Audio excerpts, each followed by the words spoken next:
called Offseason Wish List. Here we go, K-Mart. It's not Christmas, but I want to know what's on your wish list for this offseason. Listen, I've covered this guy a long time. I want to see Myles Garrett leave Cleveland and go to Detroit. Yes, you heard me. You know why? Because in their last two playoff games, the Lions defense gave up 79 points. That cannot happen. I understand they had a lot of injuries, but adding Myles Garrett to Aiden Hutchinson, who's going to come back from injury, I think is the perfect thing. What do you think of it, Jeffrey? I 100% agree. And I think in a league where they're going to have to compete in the NFC, they got to get passers on the ground. They got to have closers. Having one closer you can slide to makes it much more difficult. It's a no-brainer. When you have a Hall of Famer available in his 20s, Greeny, if I'm Brad Holmes, GM of the Lions, pay the bill and get to the Super Bowl. I've heard a lot of other teams thrown around out there. A lot of people, Commanders, because they have the quarterback on the rookie deal. So we'll see. Myles Garrett wants to be traded. We'll see if that happens. Mike T, let's go to your offseason wish list. Greeny, this one's easy. Kirk Cousins to the Cleveland Browns. In Kirk Cousins' productive career, great stat from Hembo. His best QBR was with Kevin Stefanski when they were together in Minnesota. This is a marriage of convenience. Both sides could use each other. Deshaun Watson likely won't pay. Kevin Stefanski has a really important year. Get the most out of Kirk Cousins in 2025. What do you think, Kmart? You know what? It's not sexy on paper, but it makes football sense, especially the Minnesota ties. Kevin Stefanski, obviously, Kirk Cousins is there.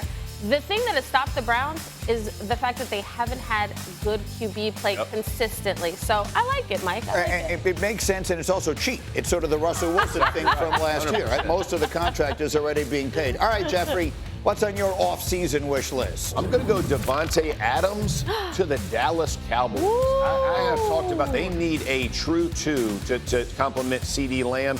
And it fits in the system because the way that Dak likes to play QB, a lot of timing, a lot of rhythm, where Davante Adams has had that experience with Aaron Rodgers. I think he's extremely productive. I think he's a great fit for the locker room. They have other places in Dallas they need to fix, but giving them a true two that could be as productive and in the red zone, I think he makes a massive difference as well for Dallas. That's where I would head. What do you think, Tannenbaum? It's not bad. I mean, this list is so massive. They need two offensive linemen. Zach Martin may retire. Terrence Steele gave up 14 sacks. They need a running back. And we're not even talking about the defense yet. So Davante Adams would be a step in the right direction, but that list is a mile long, Greeny. Well, speaking of the Cowboys, I mentioned this in the open. Dak Prescott was asked about the Philadelphia Eagles winning the Super Bowl and how close his team is to catching them. Here's what he said. I mean, I feel like we compete with the Eagles and beat them for the most part when we've played them. I don't want to say check the record when they're the guys holding the trophy right now. So credit to them. They've earned it and they deserved it by all means. But, yeah, very close, especially when you even watch the NFC game, the NFC Championship. And those two teams that we battle against each and every year a couple of times. And as I said, feel confident about we've gotten the better part each and every time. To see it in such a dominating fashion, credit to them. It's our turn and it's on us.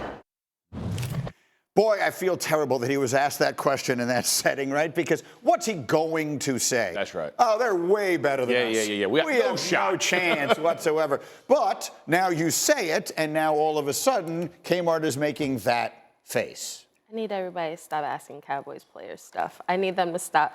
Because here's the thing. This is a talented roster. We've seen it time and time again. And but the delusion that is there, I think, and the reason I say delusion is because they're not objectively looking at the roster and talking about the holes that clearly are there. From the top down, Jerry Jones, part of the issue is he's overinflated what he has on his team, so then he doesn't make the requisite moves to improve the roster. I get it. Terrible question for Dak to have to answer, but he doesn't have to say, I think we're close, because we play them well all the time.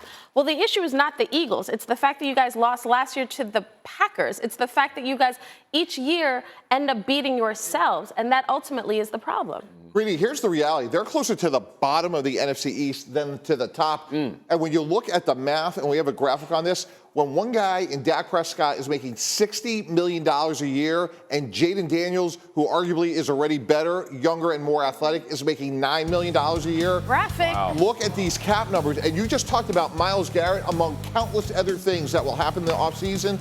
Just do the math. Where's Myles Garrett more likely to go? Yeah. You don't need an abacus to figure out that. An abacus. To be clear, because people will look at that and they won't know this. His number won't be 89. Right, so cut it in half. Cut it in half, whatever it is.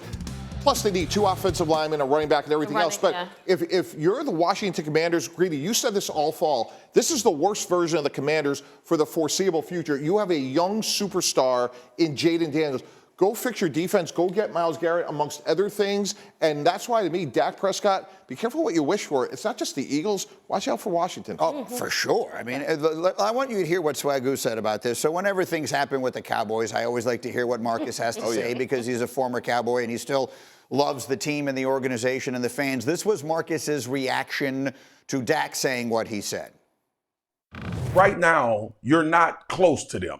Right now, you're not in the same conversation with them. They've actually been to 3 Super Bowls and have won 2 of them. And the first one was with the backup to Carson Wentz. So I don't want to hear Dak say that right now. It's not the time to say anything in regards of being close to the Philadelphia Eagles. Nothing. Literally. God bless literally, Swagu. yes, So again, literally. this none of the other 3, well, maybe to some degree, Mike, but for the most part, you're the only one who might know this. Like when the other team is winning and someone asks you a question, like should Dak have not said that? Like, no, he's got to say it. Listen, he's got to breathe life into his locker room. This is a no-win for Dak, and if he gets up there and goes, yeah, man, we're 10 players away, that's going to resonate poorly, right? There's no good answer when you get asked these questions when you struggled the way you have. But here's the reality. I will say this: the work to be done is by Jerry and Steven. That's right. That's the problem. And until they prove to you that they're willing to do the hard work, that means spending money in free agency, going to get the Devontae Adams, going to get the Zach. Like if I'm them defensively, I go get Williams from Philly, I go get Sweat from Philly, I go get Bond from Philly. I'm making them weaker, and I'm getting better. But you got to open your checkbook, and that's going to cost them money, and that's the facts. Great stat from Hembo here. Last 4 off seasons in terms of spending ranking, 26th, 25th, 28th, and 32nd. And part of that, though, is, hey, you got to go pay CeeDee Lamb. Hey, you got to go pay Dak Prescott. I think where the criticism is, be more proactive. Maybe it's a little bit cheaper. And by the way, you're going to have to deal with Micah Parsons here at some point. So you may want to go add Devontae Adams or Myles Garrett, right? But you got to keep Micah Parsons. I think if they could be more proactive and aggressive, Greeny, that would help them. And I want to make sure I say this. I don't think they're not with the Eagles. I'm not trying to put them together. They're not as far away from being competitive as I think we're making it sound. Being competitive and comparing yourself to the Eagles roster right now is probably just a bad look, but they can get there. The issue is the Jerry and Steven of it all, because Schottenheimer's not going to have a decision. He's going to ask for these players, and are you willing to go do? Last year he said he was all in and wasn't. That's going to be the facts of what Dak Prescott's going to be good. As long as he stays healthy, they'll be fine. They're just not going to win a lot of big ones. What did we say this morning? Sign Devontae Adams, draft Ashton Genty, and then pick up a couple of players. They still don't have an offensive line, though, right? There's so many. The offensive line, what we saw in the Super Bowl is the trenches matter. Yeah. Invest there. And Greedy, how about your defensive line and maybe a bigger linebacker? I mean, we're talking about 9 or 10 pieces. Yeah. They may be competitive because they have the pass rusher and the quarterback, but I'm telling you, there's a massive gap, and Washington has leapfrogged them. They got pass rusher, wide receiver. They got a closer on defense. They have 3 key components. Those matter in the grand scheme of things. But again, that's a playoff team. That's not pushing in the playoffs. That's the difference. Yeah. Let's close the loop on the NFL's head coaching hiring cycle. Yesterday, Kellen Moore in New Orleans officially hired by the Saints. So he wins the Super Bowl there on Sunday, and then he's back to take over the new team. He was the Super Bowl champs offensive coordinator, of course. Under his leadership, Philly had the 7th-ranked scoring offense during the regular year, had 16 touchdowns and 1 turnover in 4 playoff games. So what does this mean? It means it's going to be another interesting offseason for Jalen Hurts. A new play caller, a new offensive coordinator. That is nothing new for him. What you see on your screen, I'm going to give you a moment to digest this. It goes back to his freshman year at Alabama. Quite literally every single year since then, he has had different people calling his plays in his ear, designing his offense. This will be his 4th different play caller in his last 4 seasons with the Eagles. one might argue that makes it all the more remarkable that he's had the success that he has. When players in that situation fail, and they usually do, yes, we use that as an excuse. So what do we say about Jalen that he has managed to overcome something that would have derailed a lot of other young careers? Dare I say elite? Absolutely. Not only has he done it, he's been to the Super Bowl twice, won one, and played extremely well in the other. So when you're thinking about what Jalen Hurts has done, it's absolutely incredible. Green, I'll give you a stat. The last 3 years, Philly averaged 27 points a game. That was with Steichen, 26 with Kellen Moore, and 25 with Brian Johnson. That sounds like the quarterback's doing a pretty good job. Yeah. And I get, everybody talks about the offensive line. You know, I'm as big an advocate as any, but the quarterback still has to play week in and week out. He has continued to do that. I respect the heck out of his game. I do not think he'll take a step back. It will take time, but they still have a great offensive line, two great receivers, a great running back, and a very good tight end. I agree with all that. They have one other thing that's really important, that's great. They have a great head coach. Nick Sirianni. Preach! Nick Sirianni took over Team Greedy that won 4 games. And when Nick Sirianni became the head coach of the Philadelphia Eagles, Hembo gave me the stat. Jalen Hurts has started 4 games. So at some point, we have to go by the facts. And the facts are Nick Sirianni and Jalen Hurts are a great tandem, and they're both great in their respective roles. I'm not saying it's Reed and Mahomes yet, but they are on that trajectory. And look, Nick Sirianni hired Shane Steichen. He hired Kellen Moore. Yeah. He deserves credit. So I agree. I understand there's different offensive coordinators, but there is continuity relative to the head coach. And Sirianni, can we give him credit for the tush push? I know Himbo and I, the greatest, the most unstoppable play in football created in Philly. Yes. God, that just makes me happy. One man's I respect you, bro. Thank you. I've been fighting all season where for you this. been? That's what I'm saying. So I was gone one day. One day. And it says here that K-Mart is the CEO of the Jalen Hurts fan club. Now, I believe I'm the one who named you the president Yes. of the Jalen Hurts fan club quite some time ago. Yeah. So I'm not sure when you were upgraded to CEO. Was there a board meeting that I missed on the Assistant Choir Board approval? Whatever it is. So I was not here to allow you to take your victory lap. The board members did not vote. We did not take a vote. I just I was a dictator. I just appointed myself. You have been on Jalen Hurts' corner at times when others have not been. What do you say today? Because to me, what we saw, he's clutch. Yeah. And I think a lot of times people kind of like nerd out a little bit with the stats. No offense, Hembo. But I think there are other intangibles that you can't quantify. So while Jalen Hurts, while you might say like, he's not as talented or athletically gifted or as special dynamic as some other quarterbacks, in the biggest moments, he has shown up. I understand last year their entire team fell off a cliff. But what we see is when he's against Mahomes, he has outplayed Mahomes both of those times. And it's a credit to him. I think that's the context, that graphic that we showed. Every single year, he's played with 11 different offensive coordinators, and he's still managed to be the type of leader behind the scenes and then in the game that team requires. And that's why I'm not worried about him. Greedy, something else really matters here, and we're going to get into the draft season and all these quarterbacks, and we use this expression all the time.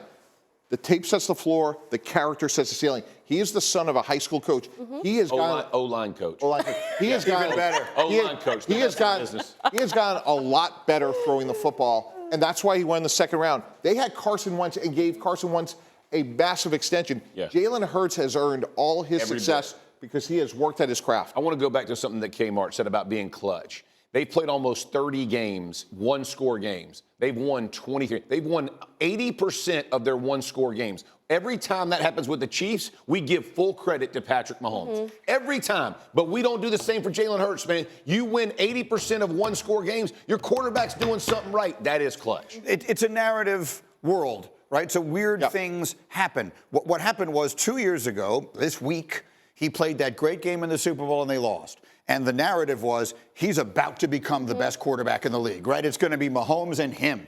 and then things didn't go that way for whatever reason. I don't know. We're going to have to wait for the book to come out on what actually happened last year. Like the whole team, offensive, defensively, took a massive step back. And so then, what does the world do? We overreact. Oh, he's not that good at all. Yeah. Oh, but Josh is way better. Lamar is way better. Unless you got a mouse in your pocket. Don't include the three at this table. Fair enough. We all stayed strong. You know what I mean? Don't we it. I don't collective wheeze. No, sir. Changing places. The best fit for Cooper Kupp this offseason is where? I'm going to go to Dallas because of the Devontae Adams possibly to the Chargers. So I would say Cooper Kupp again. I'm looking for a veteran receiver who understands routes, who understands timing and rhythm for a quarterback to help Dak out. If you're the Dallas Cowboys, you're in this division, you've got to do something to put yourself on that list to compete with Philly and compete with Washington. To another receiver, Mike T. The best fit for Deebo Samuel is The Washington Commanders. This one's easy, Greeny. Look, Terry McLaurin is really good, but one of the things that I think Cliff Kingsbury did a great job of, get the ball out of Jaden Daniels' hand. What does Deebo Samuel do great? He's great run after the catch. I think he's a great complement to what they already do there, and hopefully that's a fit when it comes to the salary cap and the contract. I was thinking Steelers for him. That's a great. I do like that fit though in Washington. Let's go all receivers here. Kmart, the best fit for T. Higgins next year is. Selfishly, I want to see him with the Chiefs. Oh. You know why?